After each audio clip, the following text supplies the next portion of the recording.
Hello, in this less lazy than usual video we're going to talk about smartphones. My first attempt escalated rather quickly. Why? Why? And it feels wrong to complain about such things, like there are no actual problems in the world. So here's an uplifted, happy version. Here we go. This was my first mobile phone. For every phone I'll be doing the desk test to see if you can use it without picking it up. But this ain't a smartphone, so it doesn't count. Next one. At a time where I expected to need the phone more, I got this one. I just went to a physical shop and thought, that one looks nice. It was a piece of crap. The speaker on this thing made your ear bleed. It sounded absolutely horrible. Then I got this one. The phone was very lightweight because there's no metal and no glass, and it was a sliding phone, making it even more compact. Quite a nice device. It wasn't waterproof, and there's even dust behind the screen. The camera was nicely protected.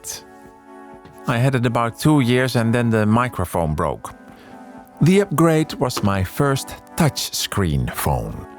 If I'm not mistaken, it's the first Samsung phone with Android.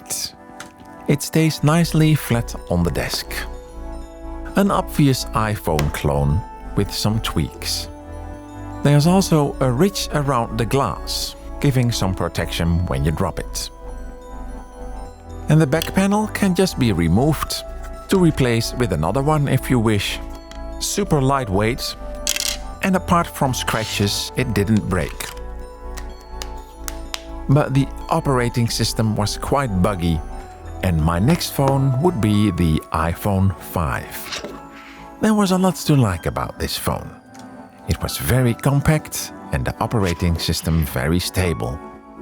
The front glass sticks out, so drop it and break it very easily. Also, the back has glass. What a weird choice. So for this phone, I got my first cases. It didn't protect the front screen though, which cracked 2 times, and after the second time, I got the iPhone SE. It was the last good small smartphone. It has better hardware in the same small housing. Of course it passes the desk test and was a very nice, very small, lightweight phone. I used it for at least 5 years without any protection. But eventually the battery life became too short and all apps were made for large screens, so I was kind of forced to upgrade to a bigger phone. Thankfully they made a small phone again, the iPhone 13 mini, which does not pass the desk test, as you can see. Why? Because there are very large camera things that don't need to be that large at all, yet they are. As you can see, the actual camera is much smaller. So why did they make it this large? I don't know, but it's all good. I'm a lucky man that I can afford this.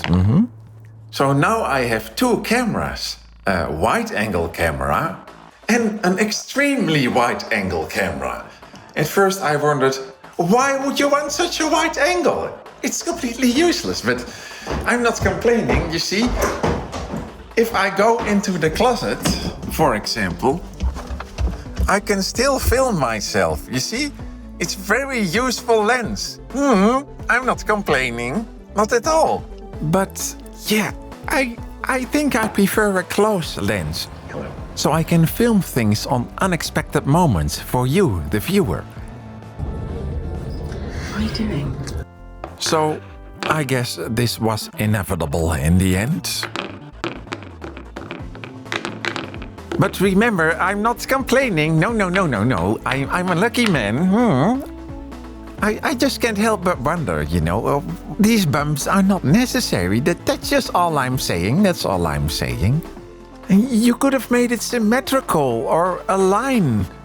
And you could have decided to put the lenses a little lower so it doesn't scratch at the first concrete surface. And The bag doesn't have to be of breakable glass and expensive metals.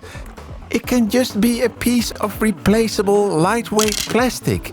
That way we don't have to buy a case to protect the case, which you cannot see then anymore, making the whole point of a pretty case pointless. Sorry, I'm happy. I'm just giving, some advice to the manufacturers. Hello, Apple! Thanks for watching, and I hope to see you next week in a video that's probably lazy. See you then. Hello.